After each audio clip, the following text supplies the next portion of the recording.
IG Vitality in the driving seat as they are up 1-0 over Invictus Gaming. I'm Breaky CPK, joined by Mini once again as my co-caster.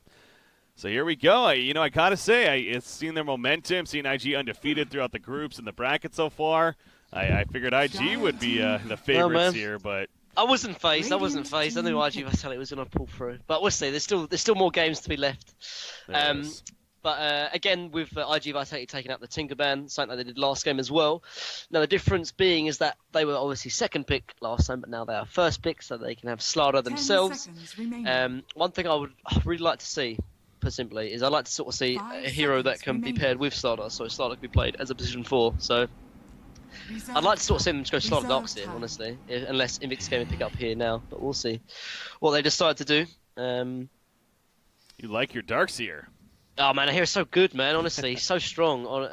Particularly now in the patch as well. Like, although illusions got nerfed, Darkseer's illusions didn't get nerfed in the sense that the bounty is a straight 5 gold bounty, so there's no point farming them. The illusions now gain attack speed bonuses now as well, so his illusions are now even stronger with his ulti. Plus, obviously, with the shrines being so nearby, you can just sort of force out a lane go to it. Like, he's just so good, man. You know, I normally like Darkseer as well, but I gotta say, I think a lot of the lag issues that I was having last game was the whole vacuum wall combination. So, for the sake of lag, I'm gonna hope that we don't see Darkseer, but we'll see. We'll see. Maybe I should say that in chat. I'll be like, guys, can you not pick Darkseer, please? I know this is a big deal, but come on. We saw this last time. I'm surprised they don't go like Luna SD though. Like, I mean, Luna obviously great by himself without an SD, but I think when you have the opportunity available to you, I think Hero is great for it. But we'll see. They might not pick Darkseer now. The reason why I think Darkseer is so strong is that if you can pair him up against a melee, he becomes even better, obviously, because then they really struggle to get the Iron Shell sort of down or without taking as much damage. Obviously, Luna can sort of kill it without taking damage because obviously he's him being ranged. So we might see less of a potential from Darkseer. Oh, okay, JK. Well, we'll just see it anyway. I'm just trying to think of things, but yeah, I still think the hero is good, particularly when you pair it with Darkseer, when you pair it with Slaughter, because it now gives Slaughter a way to sort of lane, as I mentioned before. He's still good, obviously not as good as if he was placing a melee, but still definitely worthy of a first to pick. For sure. All right. Well, IG Vitality doesn't care about the spectators, that's for sure. No. Yeah. Can't blame them for picking it. Obviously, yeah, he did it very well last game, and so not really a big surprise to see it again here as you're even getting at. So into the reserve time we go. And something I did find interesting when I was looking at IG and their Dota buff here as far as bans in this tournament, Ricky is by far their most banned hero. It's definitely not your typical hero. It's a Chinese thing. But a Chinese thing, yeah. It really is. Like, I mean, although we haven't seen a lot of games from the Western sort of side yet, obviously we've got ESL 1 Genting tomorrow, which will obviously show us a lot of information of what the Western teams prioritise. But I mean, in general, though, we're not seeing a lot of sort of Rickies or bounties being sort of played or even banned. They're just completely ignored. Yeah. Same goes for first ban on Tinker as well.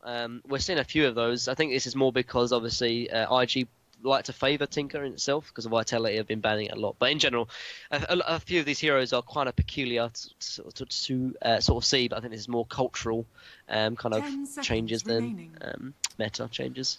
Now, a hero that we see a lot in the Chinese scene as well, and again, especially with these two teams, more so Invictus Gaming itself, but Rubik is a support hero that we see a bit. And did not see the first game, and well, there we go. He's been banned. Because, put simply, is that, yes, Rubik is a great counter to Sanking, because obviously you can steal the Barrow Strike very easily for 2 reasons. One, because obviously you'd be very, very quick to go the Sandstorm straight after the Barrow Strike. But not only that, but when you play Sanking either as a position 4 or as a position 3, you want to be maxing the Q and the E, so you don't really have time to really get a point in Sandstorm. So obviously, if there's only the Barrow Strike available, Rubik's going to steal it every single time. But obviously, in the first 2 here, IG Vitality would prefer to have Slaughter Darkseer than Slaughter Rubik, because Darkseer would have been banned in itself. So we're not going to see it here, but good ban from Invictus Gaming to make sure that IG Vitality could not have that Rubik combination. They take out Earth Spirit once again, does IG Vitality. So, again, they have a solid Earth Spirit player themselves, but also IG perhaps fearing them picking it up. So, they're going to ban it in that 4th spot. And now we got the 3rd pick coming out from IG. They've already dipped into reserve time a bit. See how much more goes. So this is the thing. I'd like to see perhaps a Witch Doctor here coming out from Invictus Gaming because of two reasons. Because firstly, Sanking. I mean, Sanking can be played as a position 4 or a position 3. However, in the Chinese scene, they've been playing a lot of Sanking position 4. We saw it in the last game, and I probably will expect to sort of see it this game as well. And because of that, Sanking against Sanking trying to sort of support a Luna bot against a Darkseid Slardar is going to really sort of struggle. Whereas something like a Witch Doctor, obviously, his range can help kill the Iron Shell, can help harass the Slardar and the Darkseid. But not only that, but if Darkseid and Slardar are going to be sort of going together, they can obviously get the bounce. But they choose Dazzle instead. Again, sort of similar to the sense that what Witch Doctor can do, has extras to sort of sustain with the heal, just like Witch Doctor does with his Voodoo Restoration, but has a more sort of defensive capabilities with the obviously the Weave as well as the Grave, which can be useful against Slardar amp damage. So yeah, good pick as well. Yeah, Shadow Demon is still on the board as you're getting at, but probably not as much likely now. Yeah, I think SD is really good, but I think they would struggle in the lane against Slardar Darkseid. And as I mentioned before, I think this whole meta is very, very much focused on the laning stage. So SD Luna would struggle against Darkseid Slardar because it doesn't have two things. Doesn't really have kill potential, but doesn't have really sort of save potential either, whereas something like Dazzle does. So that's fun.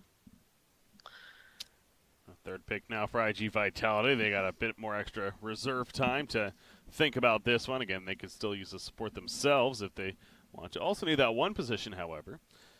So obviously they went Luna last game. Not going to be the same time this time around. Silencer has actually been a pretty popular pick for them as well in this tournament. Yeah. So they normally pair that up though with Batrider, and obviously with Darkseid being picked, they're not going to pick up Batrider here. So I think Silencer will be less case. I mean, it's still good against Dazzle actually, very very good. It's something that a lot of teams used to do when Dazzle was very very popular. He used to pick Silencer. So okay, Breaky, you know what you're talking about, man. You're on it. I am on top of my game. Yeah, like I say, it is very good against Dazzle, obviously, because it can make sure that the Shadow Grave is not going to be coming out, and it's a good hero, a very good sort of lane support, can box out almost any offlane. So yeah, makes sense. They're going to be lacking a little bit of lockdown though, so we're going to have to see that from both the carry and the mid, because Slardar in itself kind of isn't the greatest sort of lockdown. He very much relies on a blink dagger to be useful in the lockdown, but yeah, Silence is cool. Very good against Dazzle. All right, so yeah, going with the pick that again they ran a fair amount here in this tournament and trying to keep the momentum going. Now Ember Spirit going to come out from IG. That's very interesting. Two reasons. Ember in itself is a very very strong hero right now in mid. The one weakness that he has though is two things. One being that he sort of loses a lot of matchups, and seeing as the IG Vitality have not picked their mid up yet, to pick up Ember Spirit here I think is kind of risky and a little bit greedy in the sense because they don't know what Ember could be facing in the mid lane. Secondly as well, Silencer really hurts Ember Spirit a lot, similar to the fact that what Puck does as well. Obviously a hero that's very mobile and sort of elusive but relies a lot on his spells to do that. However, with the Ember Spirit now being kind of very magic burst and sort of very focused on nuke kind of build with the Veil Discord, things like that, with obviously the talent tree being I think 15% magic damage amp at level 10 for Ember Spirit. You can go items like Yules, which obviously is very very good against both Silencer and the Slardar here this game, so I think we'd like to see that. But Seer Morphling picked up here, which again, sorry for not letting you speak, but it's very interesting actually matchup against Luna. Luna doesn't really have a lot of weaknesses actually.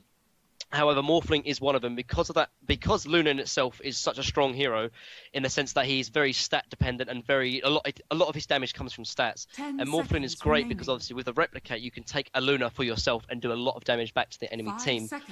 As well, with Morphling being level 25, he gets a stat which makes, or he gets a talent that makes his replicate even stronger. So at level 25, Morphling can do a lot of work against Luna.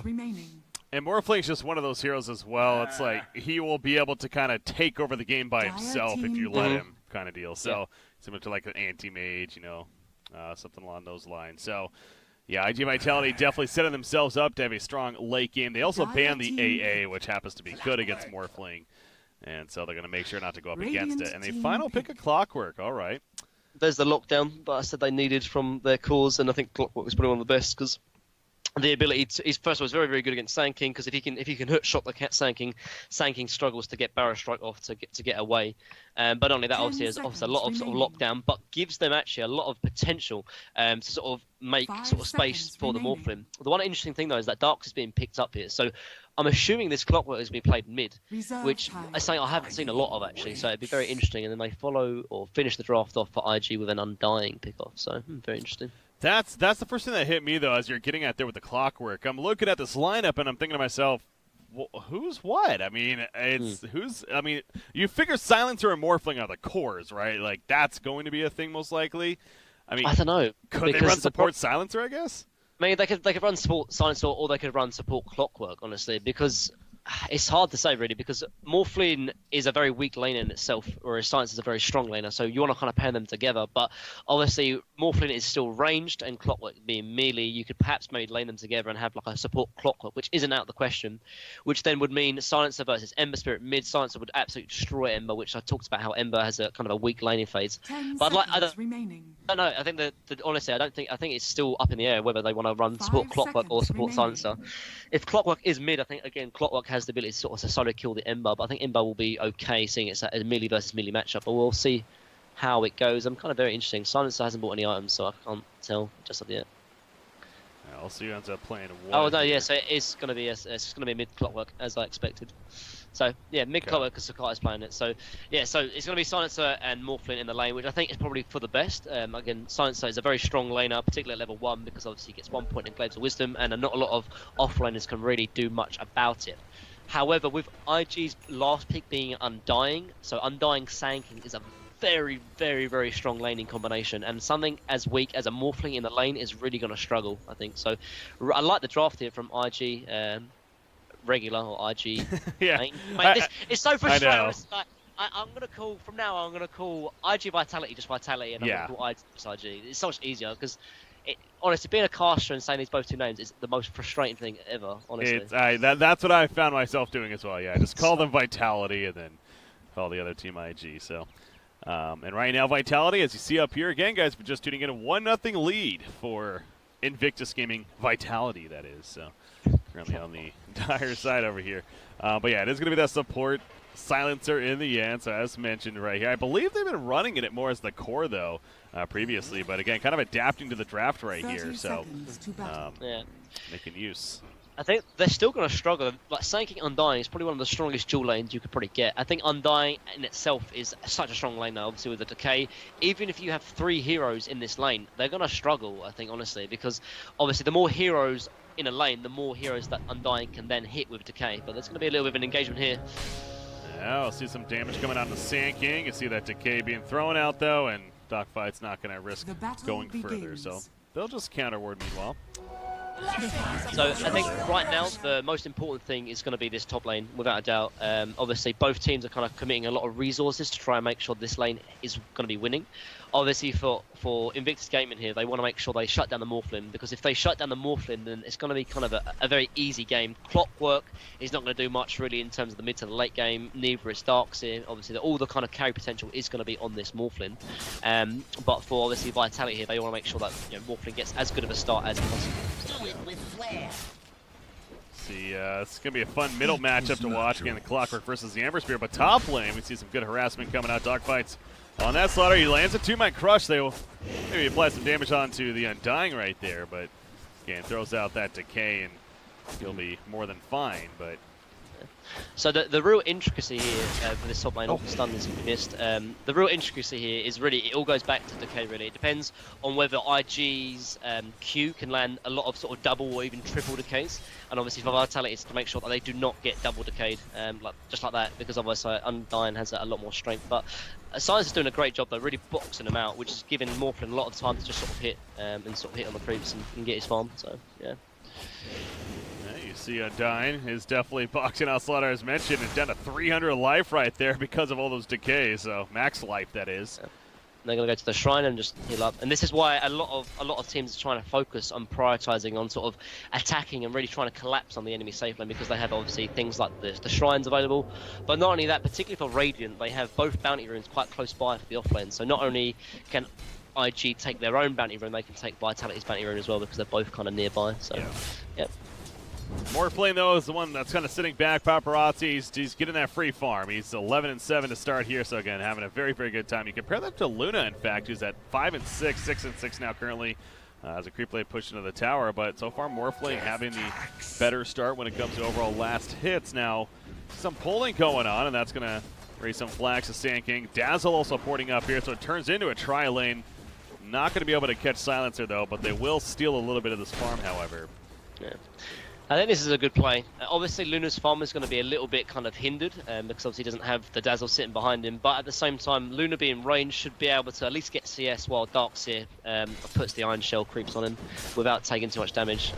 So I think Luna should be fine. He's going to take a lot of damage, but he can just sort of keep on bringing Regen over. But I think they need to make sure that they can test this top lane and bringing the Dazzle on sort of just really secures them this top lane, even with the Silencer being there. Like with like Sanking, Undyne, and Dazzle, that their trying is just superior in every way right now. So yeah, and you can kind of feel that out here from the Dire side. You know, they're playing very, very passive. You see Undyne way up here. He's going to throw a decay out on the super, but so no kills necessarily going to be happening. But yeah, the harassment advantage definitely in their favor. And look at Undyne too. He's going for, oh, I thought there was going to be bounty rune spawn with the way they were playing. Meanwhile, middle lane.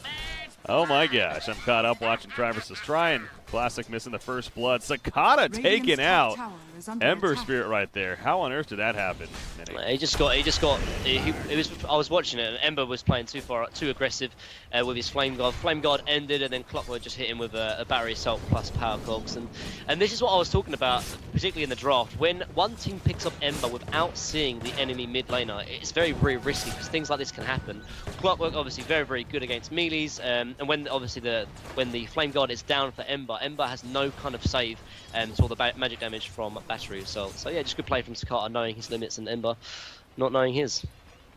4-minute rune's going to be coming up. Meanwhile, Sakata goes over to the shrine, uses it with that silencer right there, and head back towards the middle. So some nice use. Bottle is on Ember Spirit, but obviously we'll see if he's able to get control of a rune right here. It is going to be the, no, not the top rune, the bottom rune spawn of Illusion. So see who makes it there first. Clockwork also has his bottle that he would love to fill up. Wrap around here in the middle lane. It looks like Slaughter's making his way here. OP could be in trouble once again. Cogs, they're going to be coming out right here. There's the Cogs. See Slaughter is like, hey, I'm here all of a sudden. Has a crush ready to go. Going to angle it pretty well, but I don't know if it's going to be enough damage. Yeah, the Battery Assault, too many creeps, and the Flame Guard. It is Flame Guard up, yeah. If they want to that game, they need to make sure they bait out the Flame Guard, because the most damage they have is the Battery Assault with Clockwork, and when Flame Guard's up, they're not going to be able to do any damage to it, obviously, because the absorption from Flame Guard from Ember. So. Meanwhile, Morphling continues to have a pretty good time at the top lane, but Luna is actually caught up pretty well, and obviously is pretty much free farming down here herself. So really kind of neck and neck with that Morphling. Ember Spirit, though, 26-6 against a 17-9 Clockwork. So despite that kill by Clockwork of the first blood, overall Ember Spirit having the better time with farm here. Yeah, makes sense. It's just that obviously, oh well, they're going to go in here, but actually, Clockwork might be going down. Perhaps use Verify though. Slaughter's coming stun. Oh, the stun at the last second, and now Ember Spirit, he's the one in trouble. Does not have any more spirits, and he will fall. Slaughter coming in at the clutch timing. Top lane, look at this dive.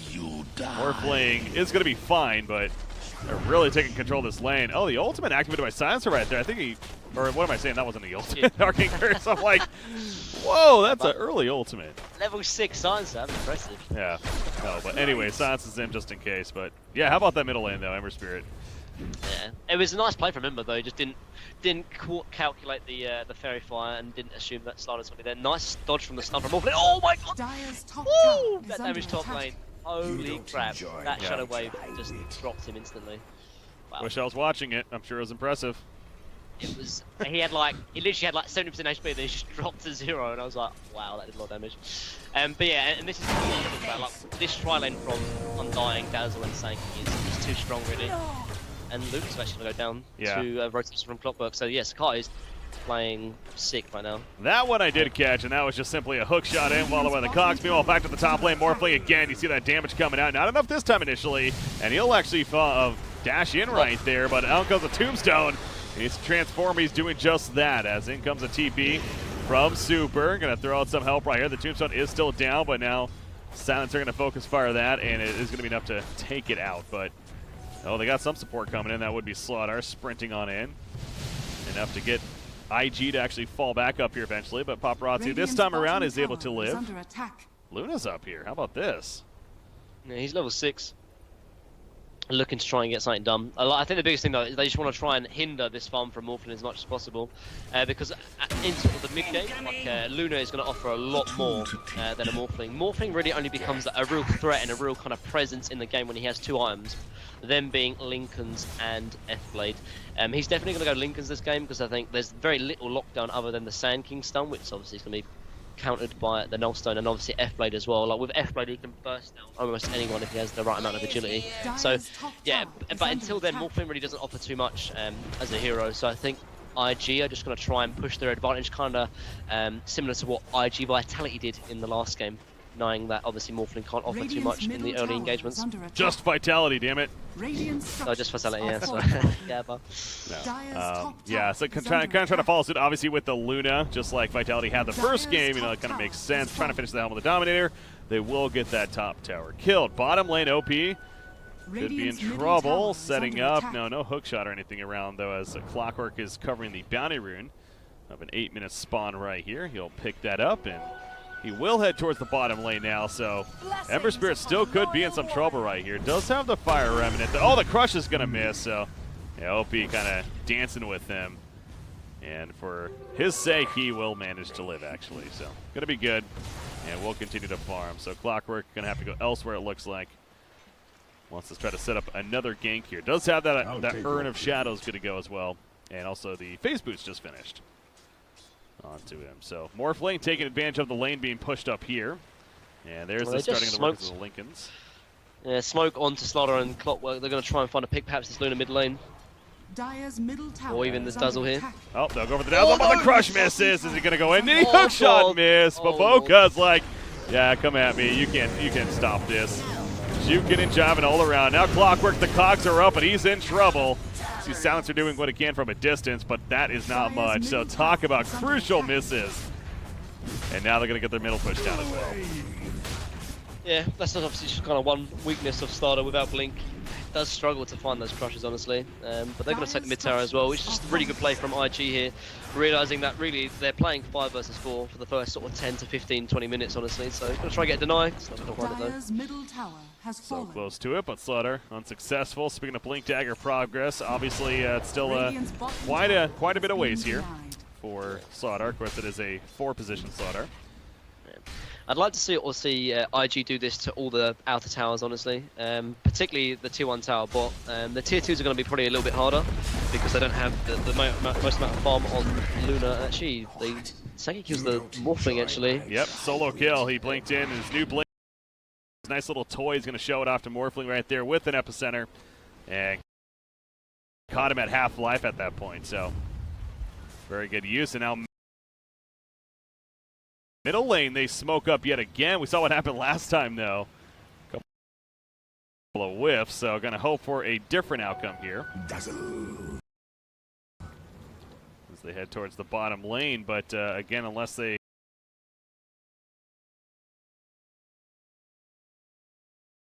maybe catch Luna by herself, but there is support nearby, so not going to go too deep. And there's a smoke actually now from Invictus Gaming. And they want to take this tier 1 tower bot and then perhaps try and get a few kills with it as well. So good play here coming out from IG. They're going to spot the Slaughter. Blink Dagger Sand King. Burrow Strike hits the one on his Slaughter, but multiple R round signs is coming out right there. You see Ember Spirit. He's going to take the focus fire. The Cogs going to eventually be put up, kind of boxing them out in July on the Darkseer. Manages to stay alive. Meanwhile, the Tombstone down. Look at Q. He's charging in, pulls the wall. And in comes the Burrow Strike. That's exactly why they catch the double decay right there. Down goes Darkseer, and Silent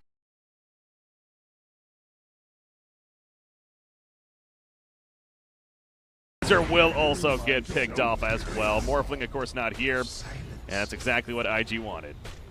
Yeah, definitely. I think Vitality need to be more defensive, honestly. Like, they realise that they have a Morphling and he needs farm and they need to get his items, but yet at the same time they should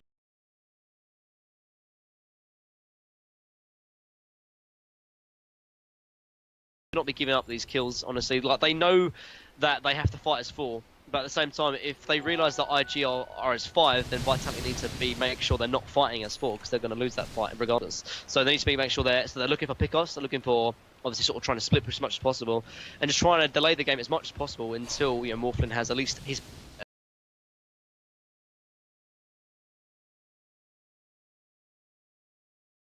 before he has his Lincolns. They want the F blade as well, but Lincolns is without a doubt the most important thing right now.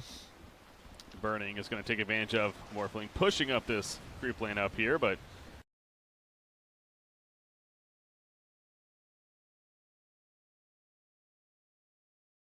see Paparazzi will fall off into the jungle. You do talk about the Lincolns, and it's coming. Still needs more expensive parts of it, but of course does have the Perseverance finished at least, and is on the way. What about Clockwork? I mean, this is a farming Clockwork right here somewhat. Sakata doing overall fairly well. So let's switch over to the next.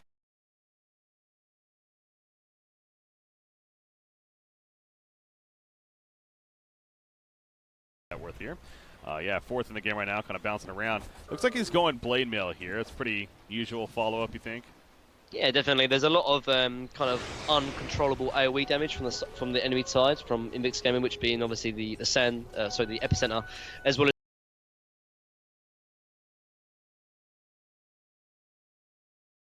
as the Eclipse. So obviously you can return a lot of that back. One thing that a lot of Clockwork cores do, particularly if they're having a good time, that Clockwork has this game, is they get an early Orchid that could be very good against 3 heroes actually from the side of IG. Obviously it's very good against the Ember, very good against the Sand King, as well as the Dazzle as well. So we might even see him go back for an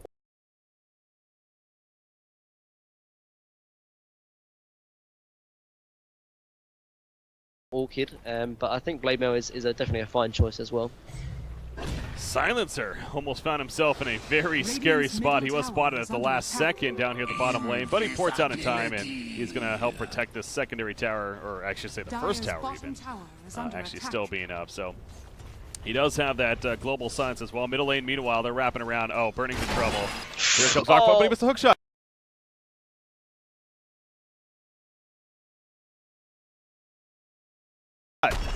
Oh no, however, they do get the opening. Here come the Mass TP, though. Do they have enough damage initially? Out comes a silence from Silencer, and they do eventually get the kill. Not the prettiest execution, but it was a kill. But now the chase happens.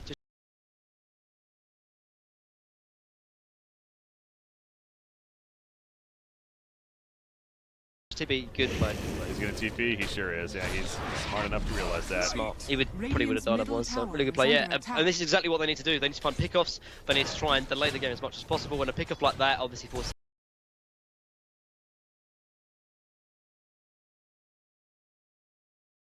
a lot of rotations from the side of IG, and obviously just gives more time for Morphling. Obviously he's about 1,000 gold away from his ultimate orb now, and then about another 2,000 gold away from completing his Lincolns completely. So yeah, this is going good for IG Vitality right now. They need to do more of those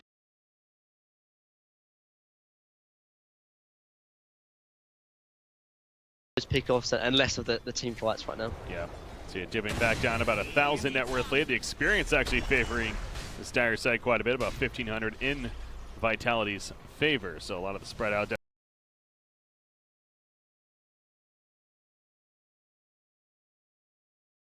Definitely thanks to that, again, with Morphling kind of doing a solo thing, as once again what you would expect. You do see the mech onto Darkseer right here. You know, we talked about last game the idea of him going for the shield.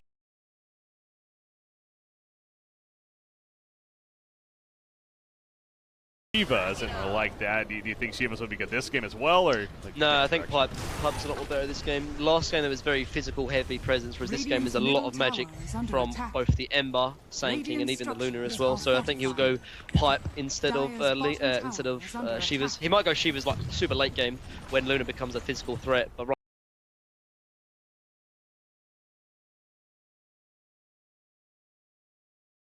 right now Pipe is a lot more important.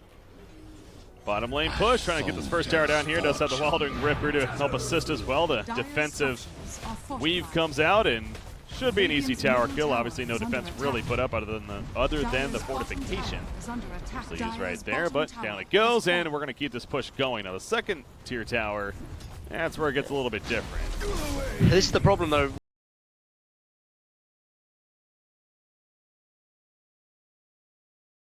With IG Vitality's lineup, they don't have any deep push, and normally when you play a hero like Morphling or kind of a very split push and kind of late game lineup, you want to make sure that you have a lot of deep push in your, sort of in your lineup.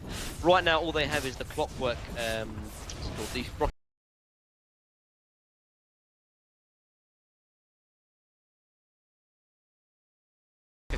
which is not enough, as you can see. They're going to be taking the tier 2 bot.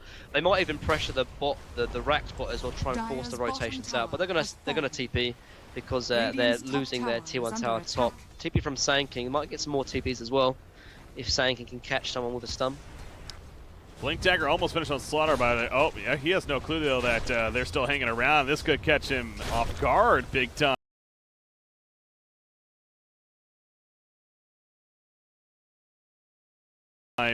Flink coming in from more Flink, but again, without the Blink Dagger on Slaughter, they don't really have the way to catch him. So that's unfortunate. If that happens 30 seconds later, then that's an easy kill, but Slaughter still finishing that Blink.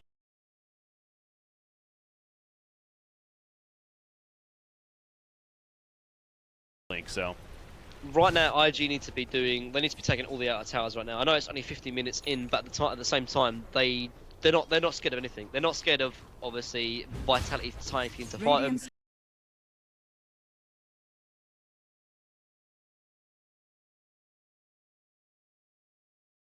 Facing in terms of D-push is Clock's Rocket Flare and maybe an Arcane Curse from Silencer, but it's definitely not enough to sort of deter them. They need to be pushing right now because the longer they wait, obviously, the more time that Morphlin has a chance to sort of farm his Lincolns, his chance to farm his F-Blade. And I mean, Lincolns is about 500 gold away from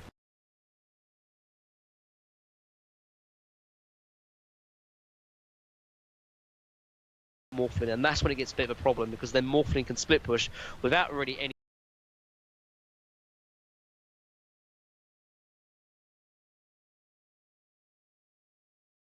oh, Here comes the smoke. Smoke there from IG going to the Roshan, but they see Clock with the last as well as the wall. And there's a quick kill onto Undying coming out from the Dire side.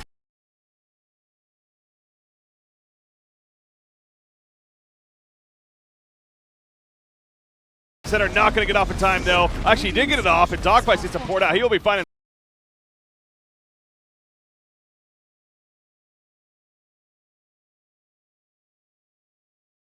Without a doubt, it could be a lot worse actually. And Vitality got very lucky there. They got the quick pick off on Undying, and that's all they should have got. They should have got the Undying, and that's it.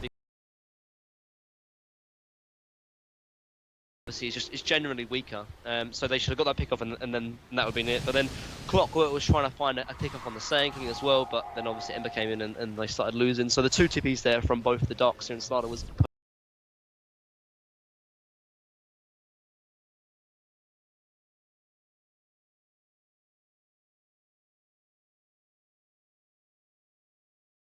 IG could kind of push towers without really kind of any respite. Whereas right now, because Lincoln has picked up a Morphling, Morphling can now split push without any threat of dying because they don't have anything way to sort of catch him. He has a replicate, we should have a replicate up, and now he obviously is going to take the tower top. Obviously they're trading a tier 2 for a tier 1, which I guess is in favour of Invictus Gaming, but right now, Morphling shouldn't really be in any trouble because of the Lincoln.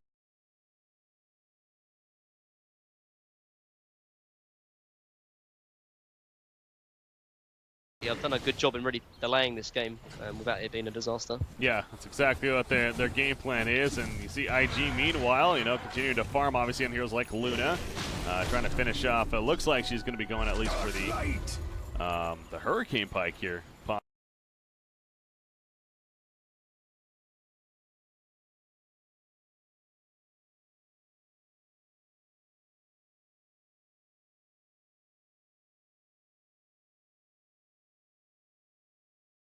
That should be a kill. Yeah, he's gonna try his best to go. Oh my god, maybe not actually. Sprints away, but Luna 4-step forward, and yes, we'll secure it. What is this? Yeah, they don't have the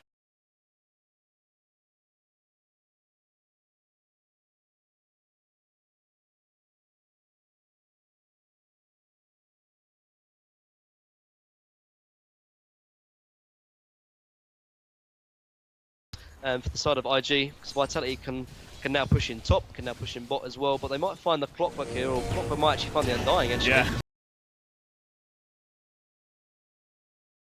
The Eclipse is gonna kill himself with the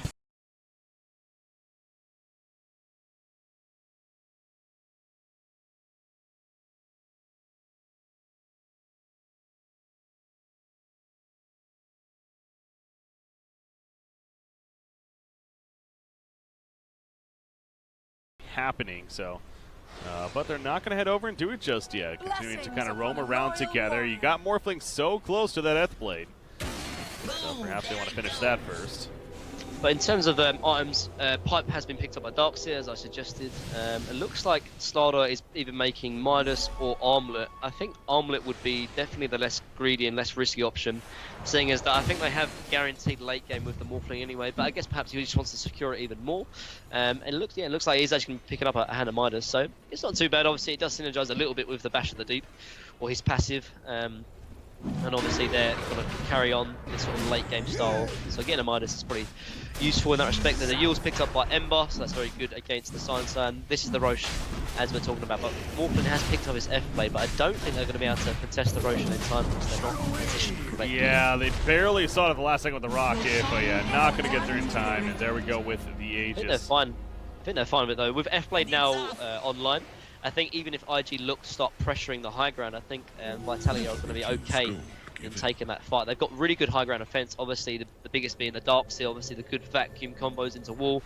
But obviously, one thing as well, that whenever you play Morphling and with the F-Blade combo, sometimes you sort of struggle to try and close the gap by getting the combo off completely.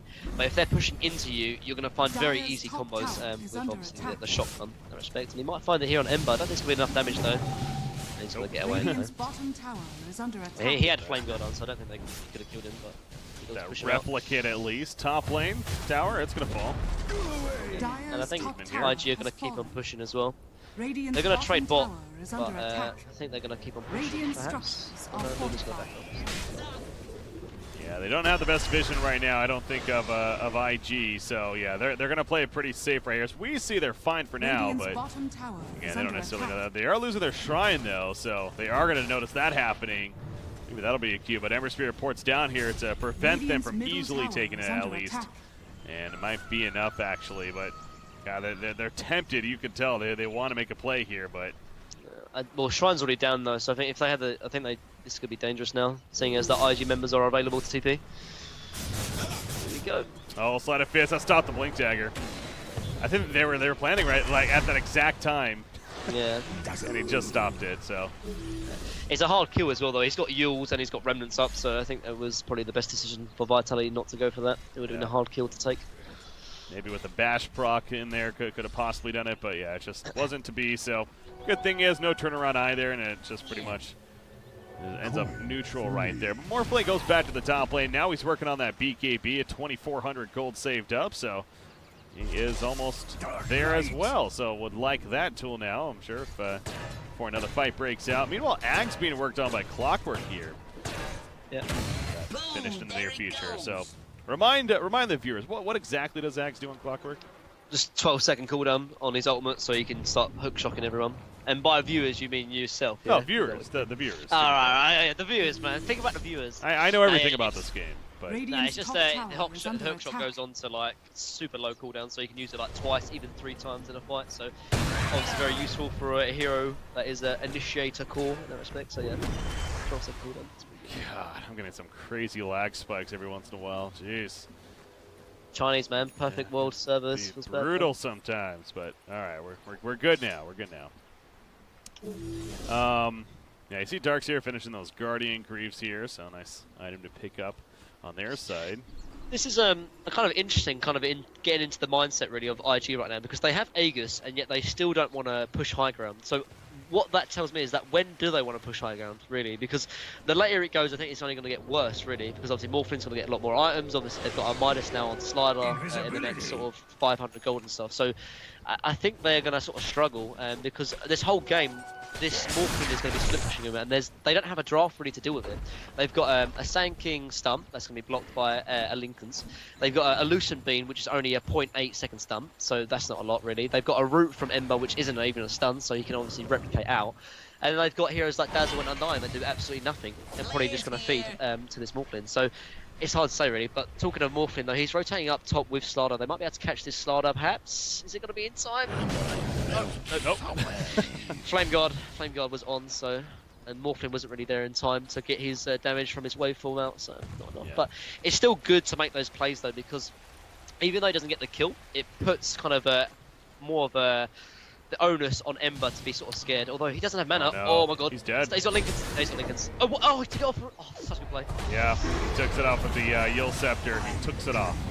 Takes it off with the Yule Scepter. And dead Morphling. So, as I said, you know, it's pretty obvious going into that from our perspective that he was definitely going to be falling right there. Too greedy from the Morphling though. He stayed around for one extra. A thing like that, when you go for a gank on the enemy core and you don't kill him, you need to back out straight away. Instead, he sort of stayed to farm, and then obviously he doesn't even have a buy. Oh my god, he doesn't have a buyback. This could be disastrous. They could lose a lane of Rex from that one play. Oh dear. 40 seconds. So they're going to make the push right here, and yeah, without Morphling, you are not nearly as confident about picking a fight right here. So just want to say you might be better off if you're IG Vitality almost just sitting back somewhat, but they're going to try to make a play. The crush initiation. The lag continues to be real. I believe the global silence coming out right there. They did not lose anyone just yet. They're going to fall back. Looks like they're using some shrines. And they will manage to all stay alive throughout this here. They're doing a good job actually. It's lag, man. This is so brutal. It's like this wall though by the docks is really nice though. They're going to lose the tower, but Morphling's up now, so they're not going to lose Rack. So really nice hold actually from Vitality there. The biggest thing about why Vitality did such a great hold there is that although they kind of engaged, they didn't die. They didn't lose any heroes. If they lost heroes there, they could have easily lost the Rex even when Morphling was up. But now they was able to sort of propel him. They lost the tower, but without a doubt, such a good hold there by Vitality. Like with such a big misplay of losing their Morphling top, they should be very, very glad that they did not lose Rex there. Yeah, that's definitely surprising to me. I mean, again, I was trying to almost make the argument that I almost want to just let it fall, because the last thing you want to do is, you know, suicide yourselves and then throw the game even further. But man, they made the right decision to defend absolutely there. I don't think Paparazzi's going to make the same decision though. Like he's always going to have a replicate up now whenever he's pushing lanes, so he should be fine in that respect. And with a BKB now as well, he shouldn't die. I say shouldn't, but I mean he shouldn't have died that last fight, that last engagement. So never say never, I guess. But gotta be careful. I wonder if if I have a time here in the near future, maybe a restart without actually even fix the lag, or if that's just gonna be a thing, because no idea. It's gonna be, it's pretty brutal sometimes. Anyways, all right, we might have an engagement right here. We'll see what we can catch. Bro strike in on his silencer. Tombstone is put down. And look at that fallback completely by IG Vitality. Meanwhile, the sleight of fist coming out. There's the Poland, and here comes the lag with the wall on top of the vacuum. Oh my god! What a big initiation. The wombo combo comes out untying. He's the only one alive. He bought back, didn't he? Triple kill from Paparazzi. Oh man, that was such a good vacuum, honestly. And that is the kind of problem taking a team fight that kind of clumped up. Like this area right here is just so kind of enclosed that one vacuum is going to hit every single person on the side of IG. And as it did, 5-man vacuum into obviously the Slardar stump into waveform was just too much damage. Oh my gosh, that was, I'm sure, a thing of beauty if we watch it at 60 FPS. But we saw at least a couple of frames right there in the initiation in the first place. So very well played. The secondary tower goes down there. The hook shot initiation. Catches undying. He does have that shallow grave, but that's just going to delay the inevitable, it seems like. As, yeah, he'll fall shortly after. Sleight of fist from Ember Spirit trying to push them back. Stun through coming out from Sand King, but again, they're just simply trying to delay as much as they can right here. BKB is going to be back up shortly for Morphling, as there's the fortification coming out, and Paparazzi's turning back in. Another vacuum coming out, and Ember Spirit, Yule Scepter himself. Out comes the Eclipse from Burning right here. And it looks like, okay, Sand King dead. They do lose Darkseer as well as Slaughter and the Silencer, so that Eclipse doing plenty of damage. And the chase on a Clockwork now. They will also catch him, so of course the only one to live is the Morphling on the side of so that their push now is also going to be held off. Yeah, I think Morphling should cut the wave here. Nice play. He's going to cut the wave here. This is a really good play. It's going to force IG Vitality to sort of either come back or, because look, they have no creeps, so they can't even push. This is a really good play from the Morphling here. Shows he knows what he's doing, and he shouldn't even be worried. Yeah, he's fine. He's going to be like, yeah, I'm fine. And now lane Brax is not going to be a threat for Vitality, so they're not going to have to buy back, and that was all because of that one play from Morphling. So there, but yeah, I think that last engagement though, mid lane, Vitality lost 4 of those heroes. They did force 2 buybacks on the side of Invictus Gaming, so I think they're okay with that trade, seeing as that Morphling didn't die either, so they're fine with that. Ember Spirit, that Maelstrom finished right here. The Octarine core also coming out just around the corner. I mean, how scary is that? You know, this whole magic damage and build here. Is that probably as something scary that's as gonna pop, probably. I Yeah. think so, particularly if he gets level 25, when he hits his Octarine core, because like his talent trees right now is they're taking Roche, and I don't think Morphling can do it here. An engagement though. Clockwork is looking up to try and get a hook shot. Roshan's half HP as well. Sand King, is he trying to disable the Blink Dagger, I think, or just kind of box them out? They're King trying to make a play, make him pay for doing so. Forced out the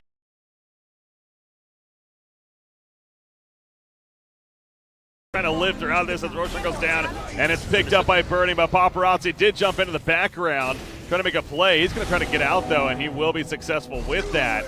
Nobody dying throughout this fight just yet, and the chase going to be unsuccessful from IG, it looks like. Yeah, Morphling jumped into the pit trying to take the Aegis, but Burning was too quick and took the Aegis for himself.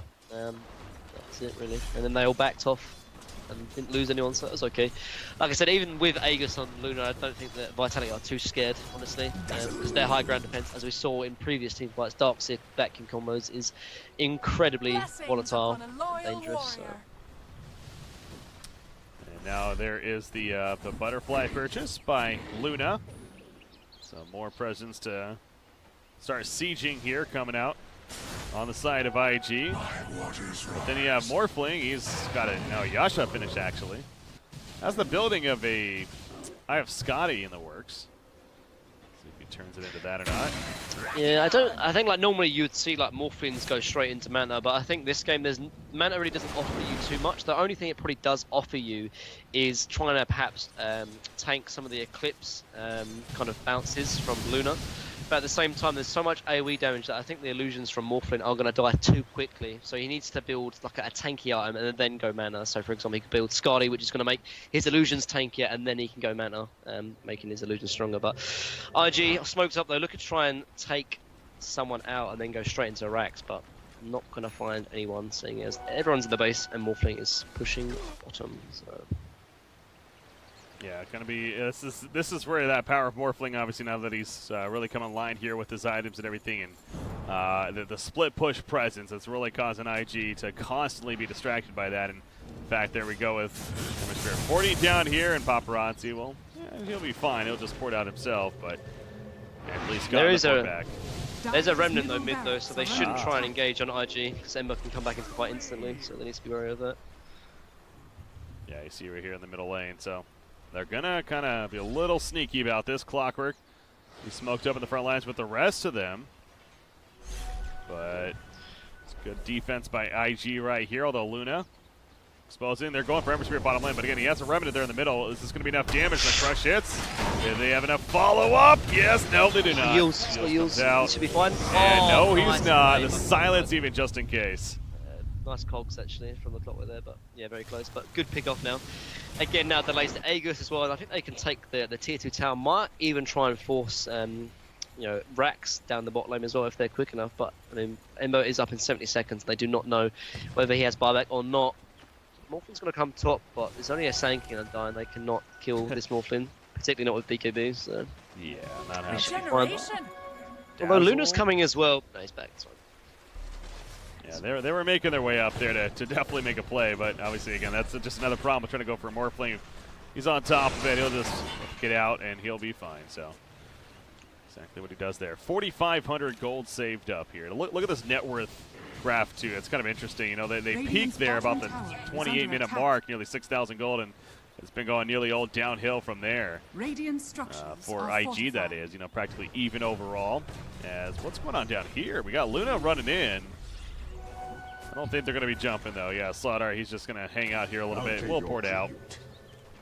Not going to risk sticking around much longer. But looks like Luna trying to finish now with Satanic next. Got to think that Aegis is going to be reclaimed here in the near future, though. I think in the next 2 minutes, I think. I didn't set the timer, but I'm pretty sure it's in the next 2 minutes.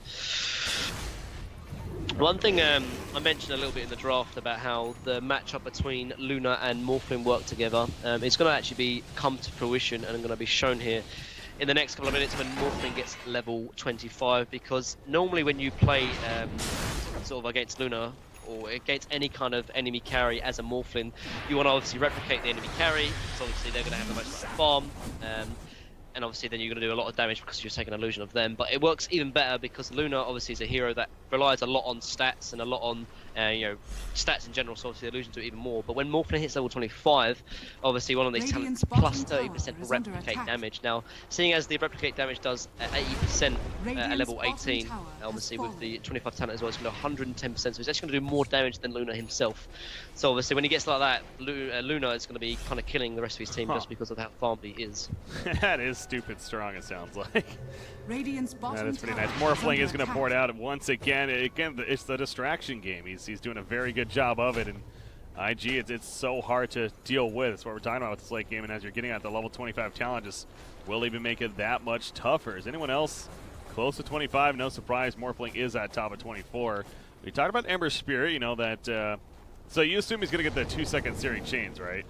Yep, yeah, without a doubt. Because when you, I think I didn't mention it in time, but when he gets Oxrine Core and he gets that 25 plus 2-second searing chains, you actually have the cooldown and the kind of duration of searing chains is actually different in that respect, in the sense that the searing chains will last the same amount of time as the duration, so you can actually permanently keep someone in searing chains just by having Oxrine Core and level 25 plus 2 seconds in searing chains. Yeah, it's pretty strong. That sounds pretty strong. Yeah, I have heard about permanent searing chains, and obviously with like the Veil Discord plus the 15% spell amplification does a lot of damage. So yeah, but he's still only level 22, so have to wait on that. Luna, what about Luna? I feel like that's kind of interesting with their level 25. Either the 15 to all stats or -4 Lucent beam cooldown. Normally it's always plus 15 to all stats, because it's just simply like the 4-second Lucent beam cooldown isn't really that much. Like, I mean, yes, it's kind of decent in the sense that it's always off cooldown, but at the same time, if you get that, then you're more focused on using your Q than using your auto attacks. And in the late game, obviously, you want to be doing damage with your right clicks. However, as I mentioned before, plus 15 to all stats is kind of it's like a double-edged sword, because obviously when he gets more stats, then obviously the replicate illusion from Morphling is even stronger. As you can see, Morphling has obviously picked that plus 30% replicate damage, and is going to be doing a lot of work when he does pick or does get a replicate illusion of the Luna. Now, although obviously it sounds very strong and sounds almost broken, there is still ways to counter it. Obviously, there's a lot of magic damage from the side of IG, particularly with Ember and obviously Sand King, so they can easily kill the replicate illusion of Luna. But they just need to focus it because it's going to do a lot of damage. Obviously, it gets the bounces as well, so it does a lot of AoE damage just from one illusion. So yeah, makes sense there. Manta style being worked on by Morphling, obviously finishing the Eye of Scotty here, but he's getting to a point where he's going to be fully slotted here, and Sand King needing to be careful. He'll fall back before he gets caught, but of course we've been in the case of this game here the last 10-15 minutes, even it feels like, where it's a very, very timid game. Both teams do not want to, you know, give up that big crucial kill that could really set this game into momentum. But we do see yet another smoke attempt from Vitality right here, seeing if they can find that opening that they're looking for. Satanic finished on Luna. It doesn't look like it though. I mean, IG's going all the way across the map on the other side, and they're just really doing a good job, as both teams are, of just simply sticking together. But yeah, they are running it a little more now. The replicate is here, by the way, of course, so if Morphling needs to join them, but not the case as we see. Radiant's top tower is and under they're all attack. just going to fall Radiant's back top tower has fallen. to the top lane. Okay, yeah, so they're going to defend up here as Morphling pushing it all the way in, and he'll fall back as soon as they're there. Yeah, they're just going to take the shrines now. Obviously, shrines from the north side and the sort of east side as well are still open. For them to take in. So they take the north one, and then there's still one over by the Radiant jungle as well that's been taken out. But yeah, this game right now is they're looking for any kind of opening, whether it be a pick-off, whether it be a Roshan, or whether it just even be a slow siege kind of thing. And both teams are going to sort of be going back and forth, trying to get, you know, superior warding, superior kind of smoke plays, and go from there. But I think definitely Vitality are in the stronger position because they have the better split push, and I think they have the better late game as well with Morphling. He's still got Butterfly to be taken, or to be used as well, that he can sort of use and sort of drop his travels for Butterfly. So, and there's the replicate illusion on Luna. Now that's going to be doing a lot of work. Oh, it was just killed actually by the Hex from Sand King. So that's actually an interesting pick up. Oh, Finally, initiation of the back of the Burrow Strike game. Not going to work though. Lincoln's taken off. The Yule Scepter on himself, trying to live. We've going to be used right there. Darkseer. Get a combo. Oh, something's happening. Darkseer goes down. There comes the silence out from Silencer. You see Dazzle also picked off in the midst of it. And Burning just trying to stand his ground on that Luna, but I don't think it's going to work yet, despite having the Satanic Guild fall. In comes the Epicenter. Morphling is still alive, though, it looks like, in the midst of it. Going to be hexed right there, and yeah, he will be picked off, actually. So despite losing Luna, it seems like IG is still going to come out on top of this fight. 4-for-2 exchange. yeah, I think that goes back to, honestly, Morphin. He popped his BKB well too early, and so obviously was then able to get bursted down by the Hex and as well as all the other magic damage as well. They're going to force out a buyback from Morphin. Now this is really important because if IG can now then sort of save the buyback on Luna, this would be a massive advantage because obviously now their carry has buyback and then obviously Morphin doesn't. So IG Vitality are going to try and push down mid, force the buyback from Luna, because if they can't do that, then IG in itself have a big advantage because they have a buyback on Luna, whereas Morphin does not. Not going to happen. He'll fall back, and so Luna will be able to wait it out here. No, that team fight going back though, I think it all goes back to Morphin. He popped his BKB very early on, and now I guess that would be generally the kind of the regular thing to do. However, obviously it was only like an 8-second BKB cooldown, or duration, excuse me, which isn't the longest, and because of that, he used it when Epicenter was still was able to be used. Obviously, all the hexes were still available as well. So when the BKB went down, they used the hexes, they used the Epicenter, and Morphin just took too much damage and wasn't able to morph strength as a result. They're going to kill Roshan right here. At least they're going to try to, but I don't think they're going to let it happen. Paparazzi does get the Aegis, and now Q, he's on the run. The Tombstone is down. Q, though, dropping quickly. Slaughter chasing him down. Nice job with the Crave. Paparazzi sitting there, pounding an auto attacks on the Luna, and Luna most likely is going to fall, as already saw. Down goes Dazzle in the midst of this, but a big jump in with the Burrow Strike and the combination coming out from Darkseer, but Luna does fall. And of course, the Aegis still good to go on Morphling throughout all of this. I believe the silence is, yep, they get the pick on a Sand King, and a 3-for-0 there. And now big push chance here for Vitality. Again, Aegis still up on the Morphling. Yeah. Yep, and like you're just still seeing, like, obviously Morphin again replicated the Luna, and even with Satanic he wasn't able to do enough and just took so much damage. With obviously the Darkseer illusion of Luna as well, it's just far too much damage. Luna's gonna buy back though, they need to defend. That's going to be a tough task. They do lose the tower. Slaughter going to miss his jump right there with the crush. Paparazzi, about a third of his life. Again, does have that Aegis, but not going to be worth committing more unless they do a fake fallback of sorts right here. As Hookshot is ready to go from Clockwork, of course, but no, not going to find the chance at least just yet. But it seems like that they still want to fight this, though. Global Silence is going to go. And they are going to be making a play right here. There's the jump on a Morphling. Global Silence not going to be used just yet. He takes a stun, actually. And Paparazzi trying to deal with this Luna, but it's not going to happen. He's going to pop the Aegis right here as he will fall. Out comes the Global Silence finally, but they want to follow up on this Morphling. Comes back up. In comes Slaughter. There's the combo from Darkseer. And it looks like Luna is picked off yet again. Morphling doing more than fine. Ember Spirit also low. The Shallow Craves on him. And he'll manage to somehow live throughout this. Morphling, can he live is the question. It looks like, yeah, he's good to go for now. I don't even know. I mean, this is just ridiculous. Oh my gosh, he's gonna pour it out. It looks like, and no, not gonna happen. He's dead. Okay, he did die.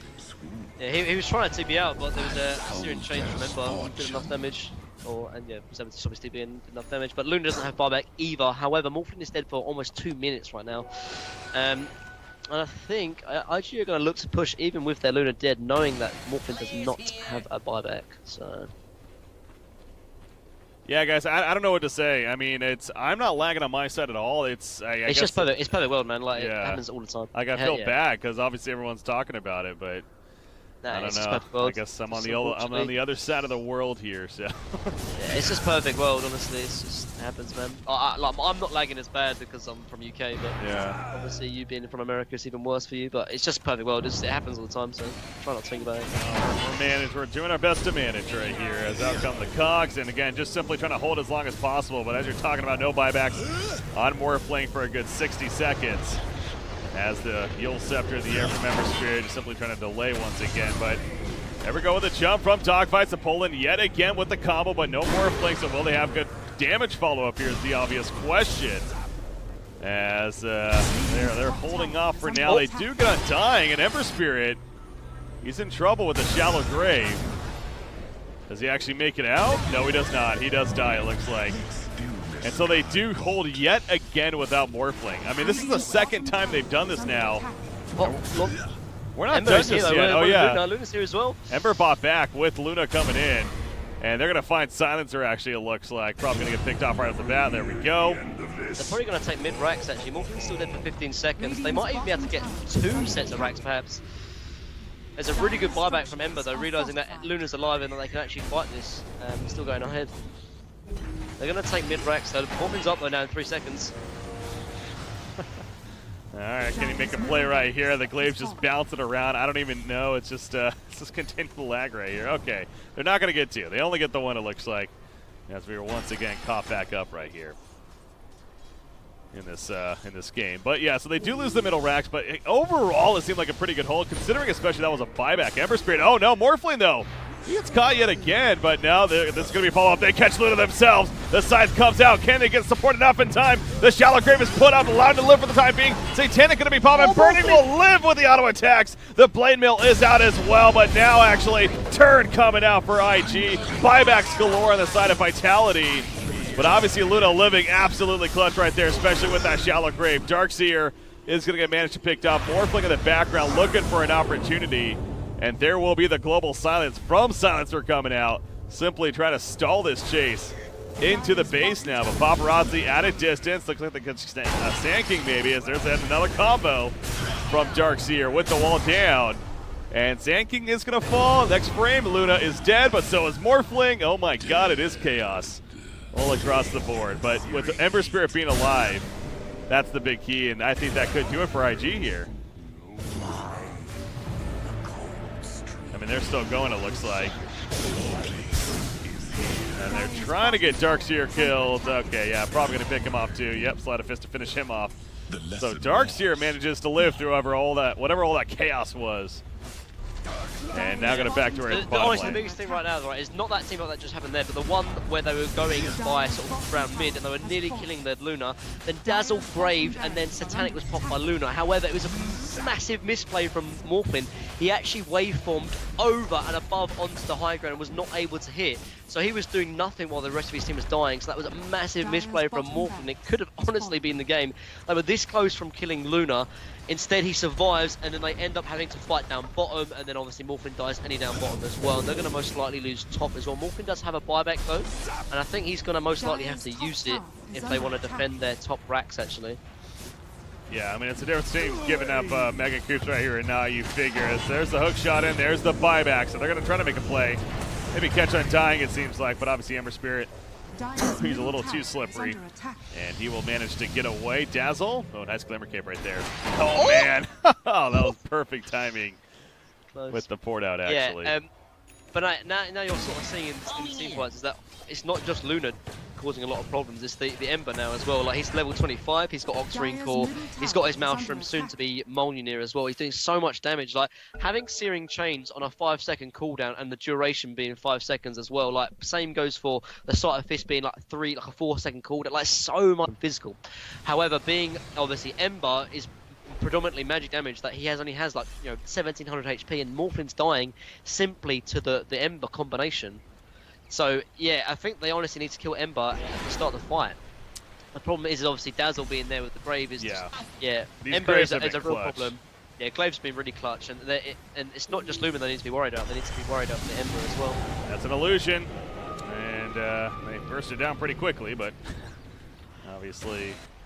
If they can farm a Satanic actually on Morphin, it'd be really important because he's taken a lot of damage and then he has no way to regen it all the way back, and obviously Satanic would be the key for that, because these fights are lasting quite long now. That Morphin can kill someone but then takes too much damage in a return and can't get his HP back. So Roche is up in the next minute and a half. That could be very, very important, seeing as that Morphin does not have a buyback. So if he dies, that's going to be the game. Here comes the smoke from IG out of their base. We've seen this plenty in this game. Both teams just trying to find those prime fight spots, and IG Vitality, actually, they could be in trouble right here. Obviously, the bottom being pushed in, And they may get jump slaughter. Blinks away at the last second. That was really close right there. But is able to make the escape before they actually get caught. Ember Spirit going forward. There's the Searing Chains. Does catch a couple, it looks like, but not going to be enough for any kills as they're able to make their way back into the base. So, a bit of a misplay there by the Slanking. I think he could have actually caught him there. He, like as you saw, he actually used himself. I don't know if you caught it or not, but he used himself